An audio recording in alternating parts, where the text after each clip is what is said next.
ونشهد أن لا إله إلا الله وحده لا شريك له ونشهد أن سيدنا وسندنا ومولانا محمدا عبده ورسوله الذي أرسله الله إلى كافة للناس بشيرا ونذيرا وداعيا إلى الله بإذنه وسراجا وقمرا منيرا أما بعد فأعوذ بالله من الشيطان الرجيم بسم الله الرحمن الرحيم فألهمها فجورها وتقواها صدق الله العظيم وصدق رسوله النبي الكريم ونحن على ذلك من الشاهدين والشاكرين وقال تعالى في شان حبيبه إن الله وملائكته يصلون على النبي يا أيها الذين آمنوا صلوا عليه وسلموا تسليما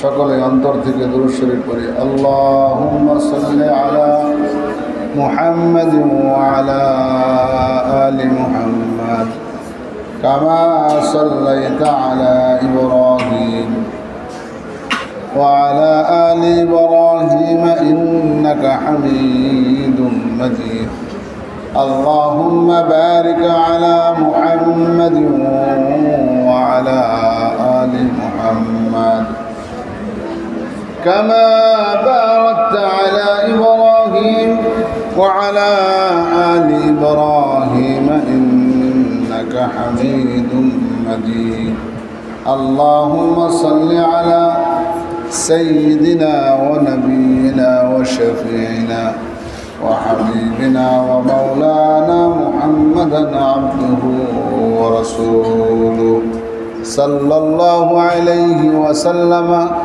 تسليما كثيرا كثيرا بلغ العلا بكماله كشف الدجى بجماله حسنت جميع خصاله صلوا عليه وآله الحمد لله আল্লাহ পাক রব্বুল আলামিনের দরবারে অসংখ্য শুকরিয়া যিনি আমাদেরকে আল্লাহ পাকের অসংখ্য অগণিত মাখলুকের মধ্যে সর্বশ্রেষ্ঠ মাখলুক হিসাবে ঘোষণা দিয়েছেন সর্বশ্রেষ্ঠ নবী আখির পয়গম্বর সৈয়দুল আম্বিয়া মুহাম্মদুর রাসূলুল্লাহ সাল্লাল্লাহু আলাইহি ওয়াসাল্লামের উম্মত বানিয়েছেন সর্বশ্রেষ্ঠ কিতাব সর্বশেষ কিতাব আল কোরআনুল কারীমের অনুসারী করেছেন সর্বশ্রেষ্ঠ ধর্ম ইসলাম সেই ইসলামে আমাদেরকে দীক্ষিত করেছেন দুনিয়ার মধ্যে সবচেয়ে দামি সম্পদ যা টাকা দিয়ে পয়সা দিয়ে কিনা যায় না অমূল্য এক সম্পদ অমূল্য এক রত্ন ভাণ্ডার ঈমান সেই ঈমানের মতো মহামূল্যবান সম্পদ আমাদেরকে দান করেছেন সেই জন্য আমরা সকলে অন্তরে অন্তরস্থল থেকে আল্লাহর প্রতি গভীর মহাব্বতে সবটুকু শক্তি উজাড় করে দিয়ে আল্লাহ তাআলার জন্য আমরা কালিমাতুশ শুকর আদায় করে পড়ি আলহামদুলিল্লাহ। শুকরিয়া আদায় করলে যেন কে খুশি হয়? শুকরিয়া আদায় করলে কে খুশি হয়? আর না শুকরিয়া করলে কে খুশি হয়? আমরা কাকে খুশি করব? আল্লাহ তাআলাকে, কারণ আমরা আল্লাহ বান্দা, আমরা আল্লাহ বান্দা। আরেকটু কথা হলো আমরা আল্লাহ তাআলার গোলাম, আল্লাহ আমাদের মনিব, আল্লাহ আমাদের কি মনিব। আমরা আল্লাহর বান্দা, আল্লাহ হলো আমাদের রব। আল্লাহ আমাদের কি রব। আমরা হলো কর্মচারী, আল্লাহ হলেন মালিক। আমরা কর্মচারী, আল্লাহ কি মালিক। গোলাম মালিকের কথা শুনবে না গোলামের কথা মালিক শুনবে? গোলাম মালিকের কথা শুনবে না গোলামের কথা মালিক শুনবে? বলেন, মালিকের কথা গোলাম শুনবে না গোলামের কথা মালিক শুনবে? গোলাম যেভাবে বলবে সেভাবে হবে না মালিক যেভাবে বলবে সেভাবে হবে? মালিক যেভাবে বলবেন সেভাবেই হবে। আল্লাহ পাক রব্বুল আলামিন আমাকে সৃষ্টি করছে আল্লাহ তাআলার ইবাদত করার জন্য। কার জন্য? কার ইবাদতের জন্য? কার ইবাদতের জন্য? কার গুণগানের জন্য? কার শুকরিয়া আদায় করার জন্য? কার কৃতজ্ঞতা আদায় করার জন্য?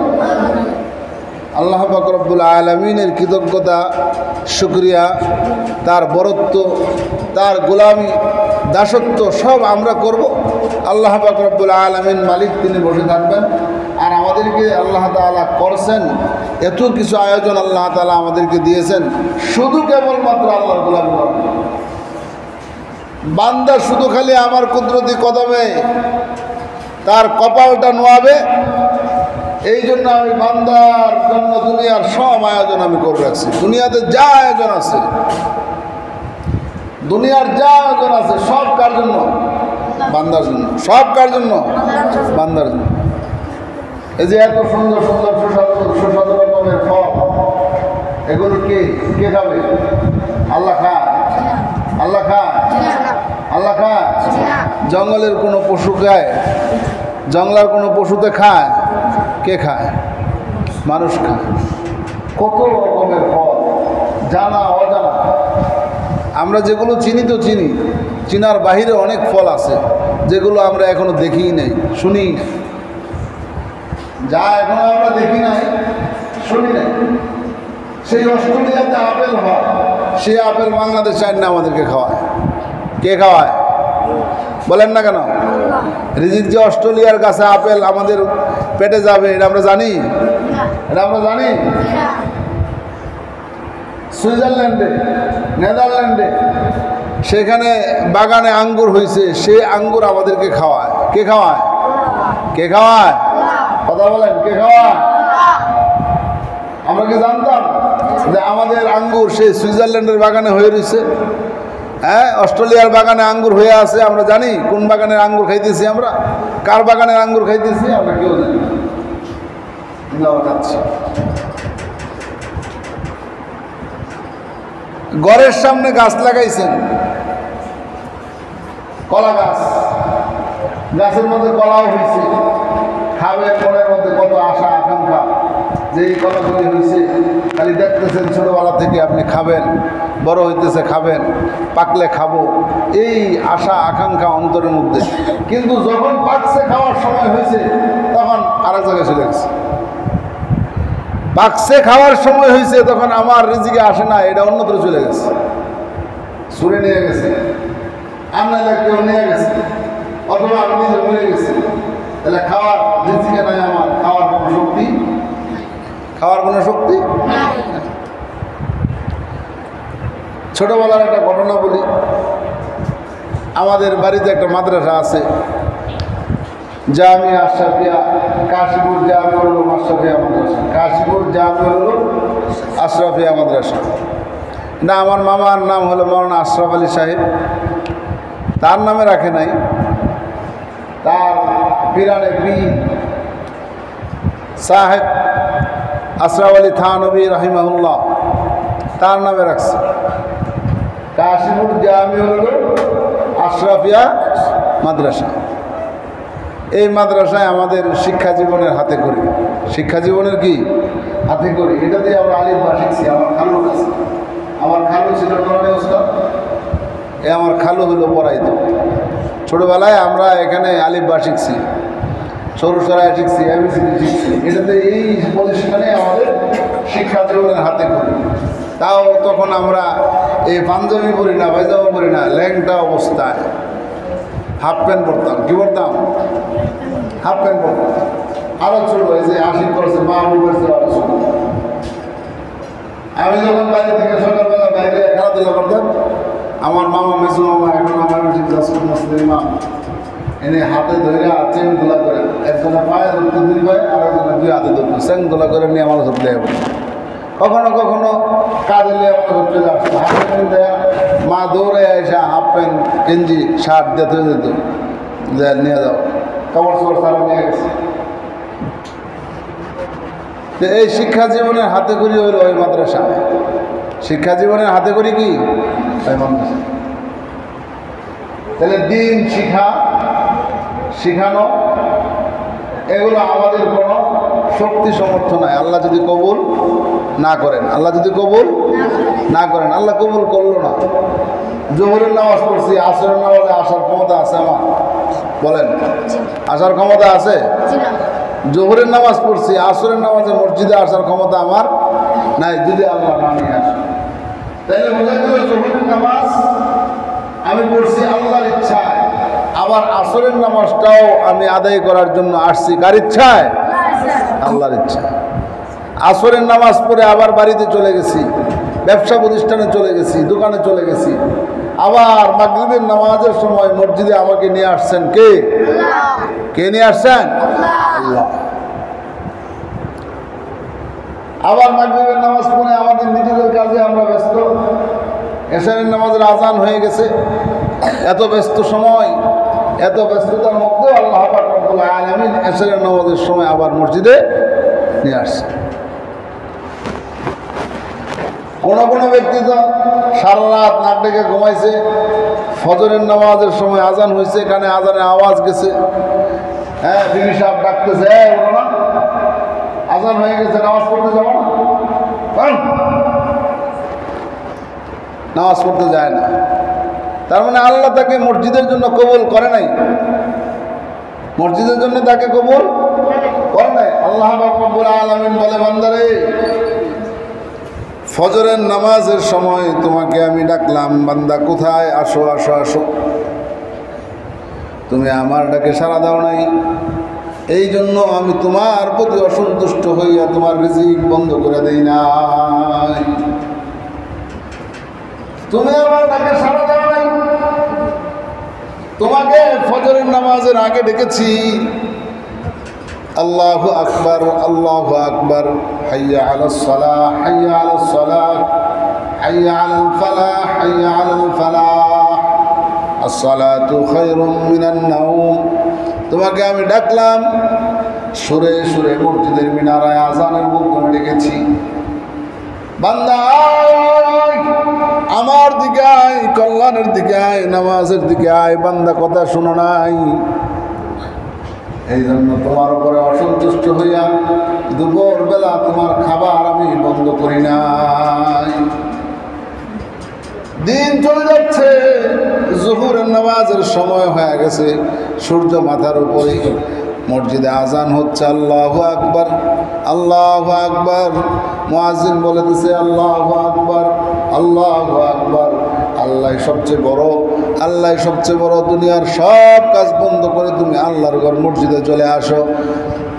বান্দা তোকে আমি জোহরের সময় ডাকলাম, কত মায়া দিয়া, মোহাব্বত দিয়া, ভালোবাসা দিয়া, বান্দা তুই জোহরের নামাজের সময় আমার ডাকে সারা দেশ নাই, সেই জন্য আমি খাবার তোর বন্ধ করি নাই।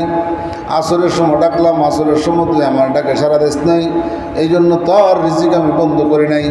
মাগরিবের সময় ডাকলাম, মাগরিবে আমার ডাকে সারা দেও নাই, এই জন্য তোমার খাবার আমি বন্ধ করে দেই নাই। এশারের নামাজের সময় ডেকেছি, এশারের নামাজে আমার ডাকে সারা দেও নাই, এই জন্য তোমার হায়াত আমি শেষ করে দেই নাই। তোমাকে হায়াত দিছি লম্বা, চলো তোমাকে লম্বা সময় দিছি, ঘুরতে থাকো, দুনিয়ার মধ্যে চলতে থাকো, দুনিয়ার সব কিছু তোমার জন্য আয়োজন করেছি, তুমি আমার মেহমান, আমার দস্তরখান থেকে তোমাকে আমি উঠাইয়া দিব না সময় শেষ হওয়ার আগে। যতক্ষণ পর্যন্ত তোমার সময় আছে ততক্ষণ পর্যন্ত তুমি এই দস্তরখানে বসে উপকার হাসিল করতে পারবা, ফায়দা হাসিল করতে পারবা, তোমার রিজিক তুমি খেতে পারবা, তোমার আহার তুমি সংগ্রহ করতে পারবা, সব তোমার স্বাধীনতা। কিন্তু একটা সময় বান্দা মনে রাখো, আমার কাছে আসতে হবে, সেই সময়টা তোমার কোনো কথা চলবে না, আমি যা বলবো তাই, আমি যা বলবো তাই হবে। তখন সেই সময় তোমার আর কোনো কথা বলি না। দুনিয়ার মধ্যে তোমাকে আমি অনেক সতর্কবাণী দিয়েছি। فأما من طغى وآثر الحياة الدنيا فإن الجحيم هي المأوى। আল্লাহ পাক রব্বুল আলামিন বলে, বান্দারে তোকে আমি সতর্ক বার্তা দিলাম, দুনিয়ার মধ্যে দুইটা কাজ করলে তুই জাহান্নামে যাবি। একটা হলো দুনিয়াকে তুই প্রাধান্য দিবি, আর দুনিয়ার অর্থ সম্পদকে তুই বেশি মহাব্বত করবি। এই দুইটা বিষয় তোর সামনে স্পষ্ট। আমি বলেছি, যখন আল্লাহ পাক রব্বুল আলামিনের তুলনায় দুনিয়ার সব সম্পদকে বেশি ভালোবাসবা, আবার দুনিয়ার কাজটাকে তুমি আল্লাহর কাজের তুলনায় তুমি বেশি প্রাধান্য দিবা, তখন فأما من خاف فأما من طغى وآثر الحياة الدنيا فإن الجحيم هي المأوى। যখন তোমার জীবনে দুইটা কাজ চলে আসবে, তখন তোমার জন্য জাহান্নাম অবধারিত। কোন জায়গা? জাহান্নাম অবধারিত, তোমার জন্য জাহান্নাম অবধারিত। যখন তুমি কয়টা কাজ করবা? দুইটা। এক নম্বর হলো তুমি দুনিয়াটাকে আল্লাহর কাজের তুলনায় বেশি প্রাধান্য দেবে। আল্লাহ মসজিদে আল্লাহু আকবার, আল্লাহ সবচেয়ে বড়, আর হ্যাঁ দোকান খোলা রাখছে। আজান হয়েছে মসজিদে আল্লাহু আকবার, সে দুনিয়ার কাজ খোলা রাখছে। আজান হয়ে গেছে মসজিদে আল্লাহু আকবার, কানের মধ্যে আজানের আওয়াজ গেছে, এখনো রিকশার পেডেল মারতেছে। কানের মধ্যে আজানের আওয়াজ গেছে, এখনো মাথায় টুপি লিয়া মাল উঠাইতেছে নামাইতেছে। আজানের আওয়াজ কানে গেছে, পৌঁছেছে। আল্লাহু আকবার, আল্লাহ সবচেয়ে বড়। আশহাদু আল্লা ইলাহা ইল্লাল্লাহ, আশহাদু আন্না মুহাম্মাদার রাসূলুল্লাহ, হাইয়া আলাস সালাহ, হাইয়া আলাল ফালাহ। এরকম করে আওয়াজ তার কানে গেছে, যাওয়ার পরেও দুনিয়াটাকে প্রাধান্য দিয়ে দুনিয়ার কাজে সে ব্যস্ত। আর বলতেছে যে ভাই, আমি দুনিয়ার কাজটা সারি, নামাজ পড়ার অনেক সময় আছে, তখন নামাজ পড়ে নিব। এটা হলো দুনিয়ার কাজে বেশি প্রাধান্য দিছে আল্লাহর কাজের তুলনায়।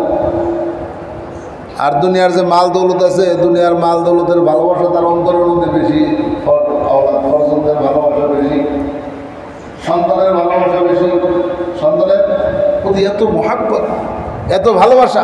সন্তান যা চায় তাই দেয়, সন্তান যা চায় তাই দেয়, সন্তান যা চাচ্ছে তাই দিতেছে, সেটা হারাম হোক আর হালাল হোক। সন্তানের প্রতি বেশি ভালোবাসা, সম্পদের প্রতি বেশি ভালোবাসা। আল্লাহ তাআলা বলছেন এই দুইটা কাজ করলে জাহিমা হিয়াল মাওয়া, তোমাকে জাহান্নামের স্বাদ আস্বাদন করানো হবে। জাহান্নামের স্বাদ আস্বাদন করানো হবে, জাহান্নামে যাবে। আল্লাহ তাআলা কোরআনে কারীমের মধ্যে বলছেন, ফাআলহামাহা ফুজুরাহা ওয়া তাকওয়াহা। একটা জিনিস আছে অর্জন করার, আরেকটা জিনিস আছে বর্জন করার। একটা জিনিস আছে অর্জন করা, অর্জন করবে। আরেকটা আছে কি? বর্জন করা। এটা হলো বর্জন করে দেবে, এটা অর্জন করার না। অর্জন করবে কি কি? অর্জন করবে কি? অর্জন করবে আল্লাহর প্রতি ঈমান আনবে।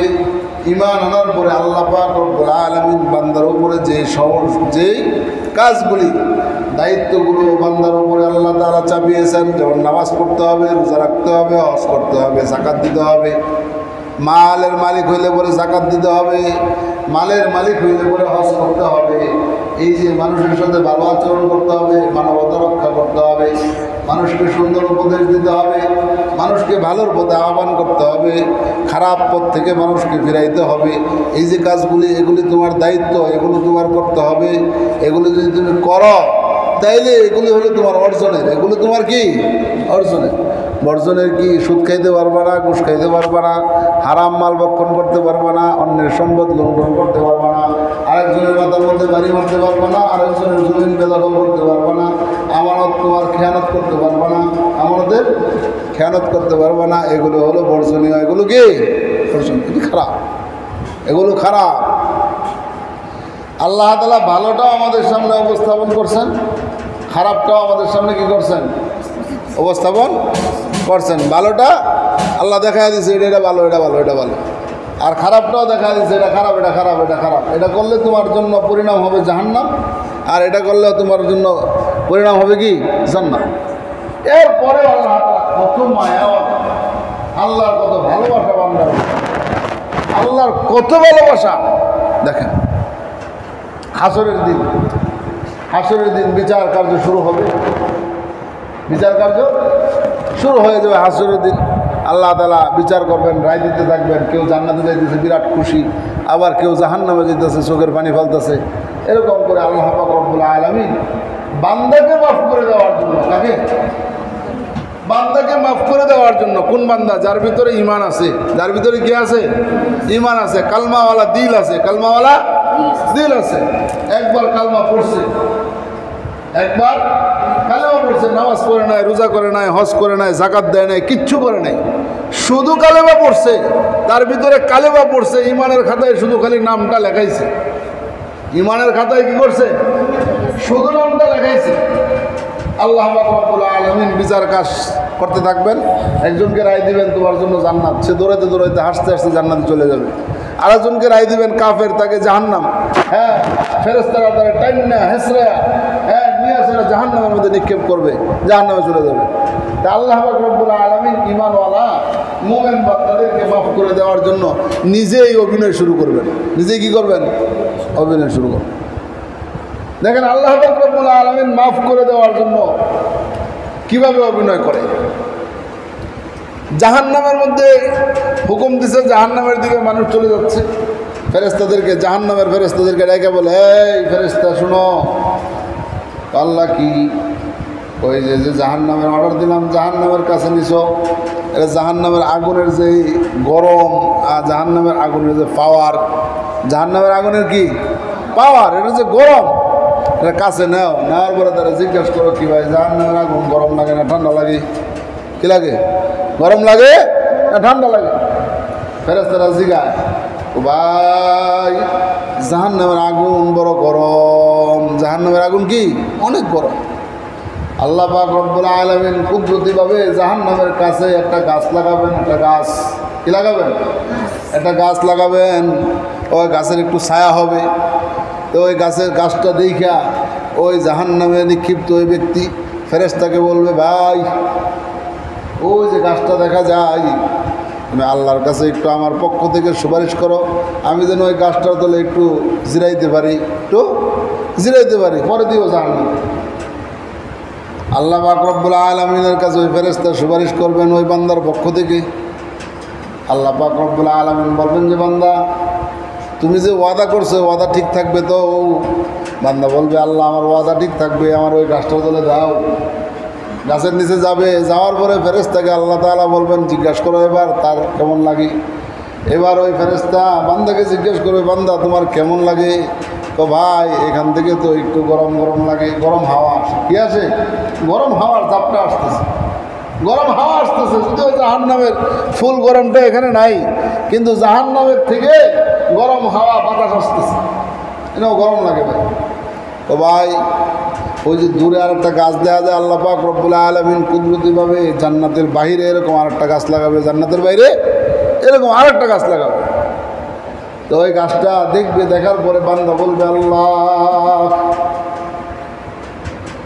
তুমি যদি দয়া করে আমাকে ওই গাছটার নিচে বসতে দাও, তোমার কাছে আমি আর কোনো আবদার করব না, আর কোনো দাবি করব না, দয়া করে খালি যদি ওই গাছটার নিচে একটু বসতে দাও, আমি অল্প কিছু সময় গাছটার নিচে বসা শান্তিতে আরামে একটু নিঃশ্বাস নিতাম। আল্লাহ পাক রব্বুল আলামিন বলে, বান্দা তুমি কিসের ভিত্তিতে আমার কাছে এই দাবিটা করলে?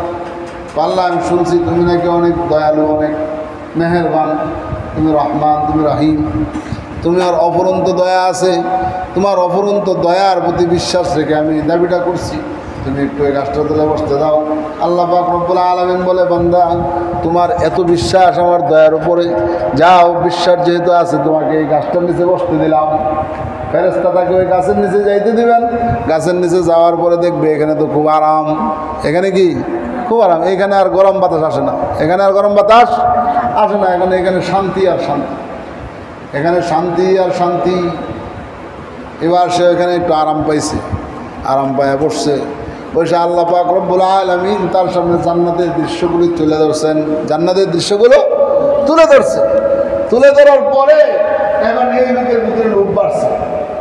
আল্লাহ তুমি এই গাছের নিচে বসতে দিছ, দয়া করে যদি খালি ওই জান্নাতের ভিতরে আমাকে একটুবার ঘোরার সুযোগ দিতাম, তাহলে আমি একটু ঘুরে চলে আসতাম। আল্লাহ পাক রব্বুল আলামিন বলে, বান্দা তোমার সাথে ওয়াদা ছিল তুমি এই গাছের নিচে এসে বসতে, আর কিছু চাইবে না। আল্লাহ তুমি যে মেহেরবান, তুমি যে দয়াওয়ালা, তুমি যে মালিক খালেক, তোমার প্রতি আমাদের এত আস্থা আছে।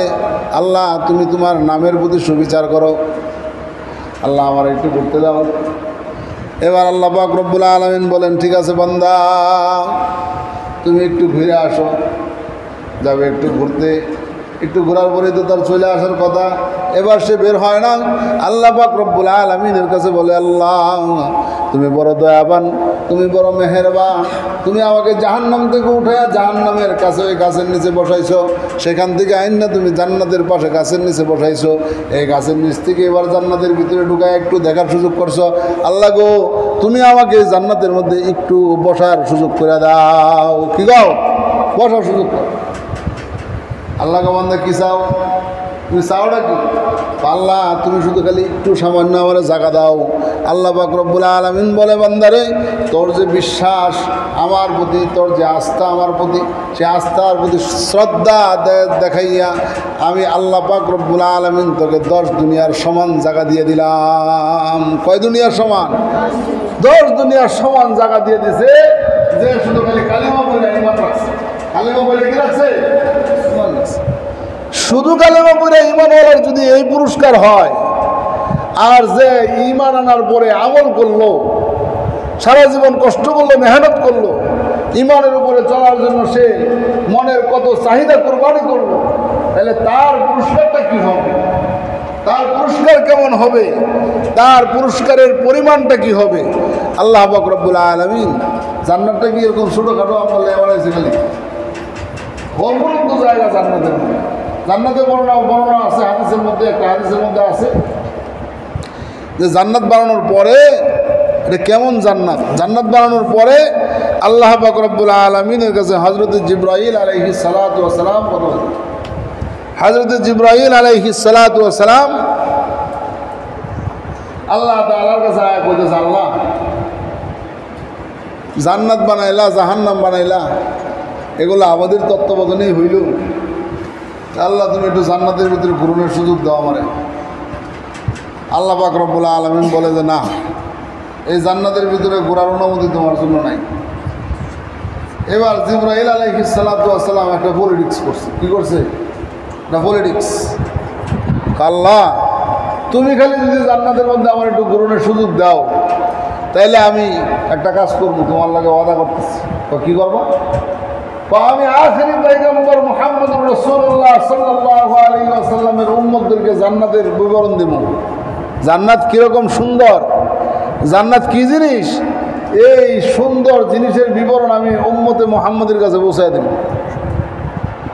আল্লাহ কয় তা কামটা তো ভালোই, পুরস্কারটা তোমার দেওয়াই লাগে, কামটা তো ভালো। তুমি যখন আমার বন্ধুর উম্মতের কাছে পৌঁছাইবা আর তারা এটা শুনে শুনে তাদের ঈমান মজবুত করবে, তাইলে তো ব্যাপারটা খারাপ না, তোমার দেওয়াই লাগে অনুমতি। আল্লাহ পাক রব্বুল আলামিন জিবরাইল আলাইহিস সালাতু ওয়াস সালামকে 8টা জান্নাতের মধ্যে ছোট যে জান্নাত, সর্বকনিষ্ঠ যে জান্নাত, সেই জান্নাতের মধ্যে আল্লাহ পাক রব্বুল আলামিন জিবরাইল আলাইহিস সালামকে যাওয়ার অনুমতি দিয়েছে। যাও এটা ঘুরে এটা দেখতে হবে। কোনটা? কোন জান্নাতটা? সবার থেকে ছোট জান্নাতটা, সবার থেকে ছোট জান্নাতটাই জিবরাইল আলাইহিস সালাতু ওয়াস সালামকে ঘোরার অনুমতি দিয়েছে। জিবরাইল আলাইহিস সালাতু ওয়াস সালাম অনুমতি পায়া জিবরাইল আলাইহিস সালামের 600 পাখা আছিল। কয়শো পাখা? হ্যাঁ 600 ডানা আছে। কয়শো ডানা? 600 ডানা। একবার বাড়ি দিলে সে আসমান থেকে জমিনে আসতে পারে, এত গতি তার। যে হযরত জিবরাইল আলাইহিস সালাতু ওয়াস সালাম তার 600 পাখা উড়াইয়া জান্নাতের মধ্যে ঘুরতেছে, এরকম ঘুরতে 1 দিন 2 দিন 3 দিন 4 দিন 5 দিন না, মোট 70,000 বছর উঠছে। খালি 70,000 বছর উঠছে। উঠতে উঠতে গিয়ে একটা ঠিকানা পেয়েছে, এটা হলো একটা কুড়ি। কয়টা কুড়ি? ছাদের নিচে খুঁটি থাকে না? ছাদের নিচে কি থাকে? খুঁটি থাকে না? জান্নাতের তো ছাদ আছে, ছাদের নিচে খুঁটি। জিবরাইল আলাইহিস সালাতু ওয়াস সালাম তার 600 পাখা মিলা উঠতে উঠতে 70,000 বছর উইরা গিয়া পাইছে একটা খুঁটি। কয়টা খুঁটি পাইছে? একটা খুঁটি। এবার জিবরাইল আলাইহিস সালাতু ওয়াস সালাম আল্লাহর কাছে বলে, আল্লাহ আমি তো 70,000 বছর উঠছি, উঠতে উঠতে অরান হয়ে গেছি গা, এখন আমার একটু বিশ্রামের দরকার। তো এখানে বসলাম, আল্লাহ তুমি দয়া করে আমার কও এই খুঁটিটা হলো এই জান্নাতের কয় নম্বর খুঁটি? এই খুঁটিটা হলো এই জান্নাতের কয় নম্বর খুঁটি? আল্লাহ পাক রব্বুল আলামিন বলেন, জিবরাইল তুমি 70,000 বছর 600 ডানা মিলা উড়ছ, উইরা উইরা যে এই জান্নাতের খুঁটির কাছে আসছো, এটা হলো এই ছোট্ট জান্নাতের 1 নম্বর খুঁটি। কয় নম্বর? 1 নম্বর। কয় নম্বর খুঁটি? 1 নম্বর খুঁটি। হযরত জিবরাইল আলাইহিস সালাতু ওয়াস সালাম বলেন, আল্লাহ এটা হলো 1 নম্বর খুঁটি, তাহলে এই জান্নাতের মধ্যে কতগুলি খুঁটি আছে একটু দয়া করে দাও। আল্লাহ পাক রব্বুল আলামিন বলে, জিবরাইল এই জান্নাতের মধ্যে সর্বমোট 70,000 খুঁটি আছে। কত হাজার? 70,000 খুঁটি আছে। একটা খুঁটির কাছে মাত্র গেছে। 70,000 বছর উইরা জিবরাইল আলাইহিস সালাতু ওয়াস সালামের সর্বোচ্চ গতি দিয়া 70,000 বছর উইরা তারপরে 1 নম্বর খুঁটির কাছে গেছে। এরকম 70,000 খুঁটি আছে। এটা হলো ছোট জান্নাতের বিবরণ। তাহলে বড় জান্নাতের অবস্থা কি? ছোট জান্নাতের বিবরণ হলো এই, তাহলে বড় জান্নাতের অবস্থা কি? জিবরাইল আলাইহিস সালামের গতিটা কেমন? জিবরাইল আলাইহিস সালাতু ওয়াস সালাম এত গতি সম্পন্ন যে এশারের নামাজের পরে সফর শুরু করছে বাইতুল মুকাদ্দাস থেকে সিদরাতুল মুনতাহায়, সফর শেষ কইরা আবার ফজরের নামাজের আগেই বাইতুল মুকাদ্দাসে আয়েশা পৌঁছছে। রাসূলুল্লাহ সাল্লাল্লাহু আলাইহি সাল্লামকে সাথে নিয়ে হযরত জিবরাইল আলাইহিস সালাতু ওয়াস সালাম মেরাজের সফর শুরু করছে। বাইতুল মুকাদ্দাস থেকে শুরু করছে সিদরাতুল মুনতাহায়, এই যে আল্লাহ পাক রব্বুল আলামিন আরশের শেষ জায়গা পর্যন্ত যায়। সেখানে জিবরাইল আলাইহিস সালাম বলছে যে আমার তো আর যাওয়া সম্ভব না, এই পর্যন্ত আমার অনুমতি আছে, আমি আসছি। এরপরের জায়গাটা আল্লাহ পাক রব্বুল আলামিন বিশেষ বাহনের মাধ্যমে রাসূলুল্লাহ সাল্লাল্লাহু আলাইহি সাল্লামকে আল্লাহর সাথে সাক্ষাৎ করার জন্য নিয়ে গেছেন। জিবরাইল আলাইহিস সালাতু ওয়াস সালাম আবার রাসূল আল্লাহর সাথে সাক্ষাৎ করছেন। সাক্ষাৎ করে জিবরাইল আলাইহিস সালামের কাছে আসছেন, আবার রাসূল সাল্লাল্লাহু আলাইহি সাল্লামকে সাথে নিয়ে আবার আয়েশা বাইতুল মুকাদ্দাসে পৌঁছছেন ফজরের নামাজের আগে। তাহলে তার গতিটা কি পরিমাণে চিন্তা করছেন? চিন্তা করছেন নি? 1 আসমান না 7 আসমান পাড়ি দিয়ে আল্লাহ তাআলার আরশে আজিম পর্যন্ত চলে গেছে, 1 রাত্রেই আবার ফিরে আসছে। তাহলে কি পরিমাণের গতি সম্পন্ন ব্যক্তি! এই গতি সম্পন্ন ব্যক্তি জান্নাতের মধ্যে 70,000 বছর উইরা একটা খুঁটি পাইছে, সেই খুঁটি বলে 1 নম্বর খুঁটি। আর এরকম খুঁটি আছে বলে 70,000। তাহলে জান্নাতের অবস্থাটা কি? এই জান্নাতুল্লাহ আমাদেরকে আল্লাহ তাআলা দিবেন। এই জান্নাতুল্লাহ আমাদেরকে দিবেন কাদেরকে? যারা ঈমানদার, যারা ঈমানদার তাদেরকে। এই জন্য আল্লাহ বলছেন, ফাআলহামাহা ফুজুরাহা ওয়া তাকওয়াহা, তোমরা একটা অর্জন করো আরেকটা বর্জন করো। তাকওয়া অর্জন করো আর ফুজুরাহাকে তোমরা বর্জন করো। তাকাব্বুরি অহংকার, কিসের অহংকার দেওয়া? শক্তি ক্ষমতা, শক্তি ক্ষমতার অহংকার, সম্পদের অহংকার, তোমার যৌবনের অহংকার, তোমার সুন্দরের অহংকার, তোমার এলমিয়াতের অহংকার, তোমার মায়ের অহংকার, ছেলে মেয়ের অহংকার, বিবির অহংকার, শক্তির অহংকার, কিসের অহংকার দেখা? এই অহংকার তুমি বর্জন করো। তাকওয়া নমনীয়তা, ছোট, তোমার একবারে মানুষের কাছে ছোট হওয়া, তাকওয়া অবলম্বন করো, যে তাকওয়া তোমাকে মানুষের সামনে ছোট করে দিবে। মানুষের সামনে কি করবে? ছোট করবে। নিজেকে ছোট বলে উপস্থাপন করা শেখো। মানুষের সামনে মাথা উঁচা করে দাঁড়ায়, আমি অমুক, চিনো আমাকে, আমি তমুক, আমাকে চিনো, আমি চাইলে মুহূর্তের মধ্যে এই স্টেশন, এই মাস্টার, এই মাদ্রাসা, এই জায়গা আমি ধ্বংস করে দিতে পারি মুহূর্তের মধ্যে। তার শক্তি এবং ক্ষমতার অহংকার।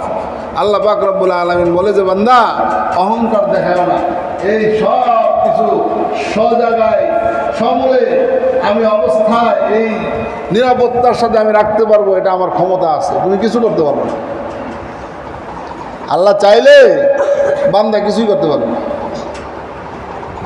শক্তি এবং ক্ষমতার অহংকার দেখায় কোনো লাভ নেই। শক্তি এবং ক্ষমতার অহংকার দেখায় কোনো লাভ নেই। আল্লাহ পাক রব্বুল আলামিনের জান্নাত যদি আমরা চাই তাহলে অবশ্যই শর্ত একটাই, আশহাদু আল্লা ইলাহা ইল্লাল্লাহু ওয়া আশহাদু আন্না মুহাম্মাদান আবদুহু ওয়া রাসূলুহু।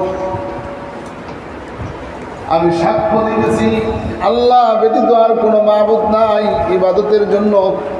ইবাদতের আরো কেউ আছে আল্লাহ বাদে? আল্লাহ বাদে ইবাদতের আরো কেউ আছে? যে আমি সাক্ষ্য দিচ্ছি আল্লাহ ব্যতীত ইবাদতের উপাসনার জন্য আর কোনো ব্যক্তি নাই, এবং মুহাম্মদুর রাসূলুল্লাহ সাল্লাল্লাহু আলাইহি সাল্লাম ইনি হলেন আল্লাহ তাআলার পক্ষ থেকে প্রেরিত একজন বার্তাবাহক পয়গম্বর। একজন বার্তাবাহক পয়গম্বর, ইনি হলেন পয়গম্বর আল্লাহ তাআলার কাছে। আল্লাহ তাআলার থেকে বার্তা নিয়ে আমাদের কাছে পৌঁছাইছে, বার্তা নিয়ে আমাদের কাছে কি করছেন? পৌঁছাই দিয়েছেন। ইনি হলেন পয়গম্বর, তার দাম আল্লাহ তাআলার কাছে অনেক অনেক বেশি। তিনি হলেন আল্লাহ তাআলার বন্ধু। তিনি হলেন কার বন্ধু? আল্লাহর বন্ধু। আমাদের কাছে বার্তা পৌঁছে দিয়েছে, সেই বার্তা হলো আল কোরআন। আল কোরআনের মধ্যে আল্লাহ পাক রব্বুল আলামিন সমাজ কিভাবে চলবে, সমাজ বিনির্মাণে সমস্ত ব্যবস্থাপনা আল্লাহ তাআলা কোরআনের মধ্যে রাখছেন। রাষ্ট্র বিনির্মাণে রাষ্ট্র কিভাবে চলবে সেই রাষ্ট্রের ব্যবস্থাপনা কোরআনের মধ্যে আছে। একজন মানুষ তার সারা জিন্দেগি কিভাবে পরিচালনা করবে এই ব্যবস্থাপনা, এই ট্রিটমেন্ট আল্লাহ তাআলা কোরআনে কারীমের মধ্যে দিয়েছেন। ব্যবসা কিভাবে পরিচালনা করবেন, সমাজ কিভাবে পরিচালিত হবে, মসজিদ কিভাবে পরিচালিত হবে, সম্পদ কিভাবে পরিচালিত হবে, ছেলে মেয়ে কিভাবে পরিচালিত হবে, আত্মীয় স্বজনের সাথে কি ধরনের আচরণ ব্যবহার করতে হবে, এই সব বিষয় আল্লাহ তাআলা কোরআনে কারীমের মধ্যে দিয়েছেন। মার সাথে বাবার সাথে কি ধরনের আচরণ করতে হবে, এগুলো আল্লাহ তাআলা কোরআনে কারীমের মধ্যে দিয়েছেন। সব গাইডলাইন আল্লাহ তাআলা কোরআনে কারীমের মধ্যে দিয়েছেন। এই কোরআন পড়লেই আপনার সব সমস্যার সমাধান। কোরআন পড়বেন, বুঝবেন, বুঝলে আল্লাহ পাক রব্বুল আলামিন বললেন যে কোরআনের মধ্যে তোমাদের সকল ব্যবস্থাপনা আছে, এটা বুঝলেই হবে, আর কিছু লাগবে না। দুনিয়ার যত তন্ত্র মন্ত্র, এই সংবিধান টংবিধান যা কিছু আছে এগুলোতে আমাদের কোনো মুক্তি দিতে পারবে না। দুনিয়ার সংবিধান আমাদেরকে মুক্তি দিতে পারবে না। মুক্তি দেওয়ার জন্য যে সংবিধান সেটা হলো আল কোরআন। মুক্তি দেওয়ার জন্য যে সংবিধান সেটার নাম কি? আল কোরআন। আল কোরআনের মতো সংবিধান যদি আমরা মানি তাইলে আমরা মুক্তির রাস্তা সহজ হয়ে যাবে। আর দুনিয়ার যদি ওই লেনিন কার্ল মার্কস এদের মতাদর্শ যদি আমরা অবলম্বন করি, আমরা গণতন্ত্রে যদি বিশ্বাসী হয়ে যাই, তাহলে আল্লাহ পাক রব্বুল আলামিন এর সাথে কুফর করা হবে, আর সেই কুফরের বিনিময়ে আমাদের জন্য জাহান্নাম ছাড়া কোনো উপায় নেই। আমরা গণতন্ত্রে বিশ্বাসী নয়, এই গণতন্ত্রে আমরা বিশ্বাসী নয়, আমরা খেলাফতে বিশ্বাসী। আল্লাহ পাক রব্বুল আলামিন খলিফা নিযুক্ত করছেন, এটা আল্লাহ তাআলার পক্ষ থেকে নিযুক্ত খলিফা। সেই খলিফার মাধ্যমে দেশ পরিচালিত হবে, সমাজ পরিচালিত হবে, সমাজ ব্যবস্থাপনা সুন্দর হবে, সমাজে দুর্নীতি দুঃশাসন জেনা ব্যভিচার খুন খারাপি থাকবে না, খুন খারাপি থাকবে না। যখন জেনা করলে, যখন দেখবে যে জেনা করলে তো হত্যা করে, জেনার শাস্তি হলো হত্যা করতে। জেনা করলে যখন হত্যা করবে তখন বলবো না রে জেনা তো করা যাবে না। চুরি করলে যখন দেখবে যে হাত কাটা বলা হয় তখন বলবো না চুরি তো করা যাবে না। চুরির শাস্তি যখন হাত কাটা হবে, জেনার শাস্তি যখন হত্যা হবে, হত্যার বদলে যখন কেসাস কায়েম করা হবে, তখন দেখবে যে মানুষ আর এই সমাজে কেউ হত্যা করবে না, এই সমাজে কেউ আর জেনা করবে না, এই সমাজে আর কেউ চুরি করবে না, কারণ চুর সব ভালো হয়ে যাবে।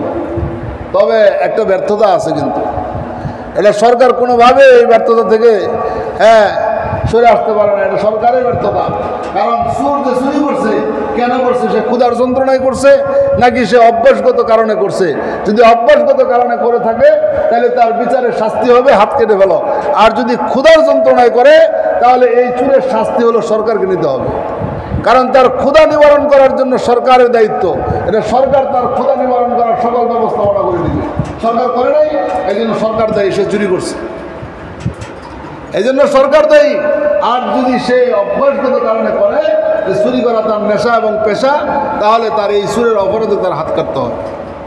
এই চুরের অপরাধে কি করতে হবে?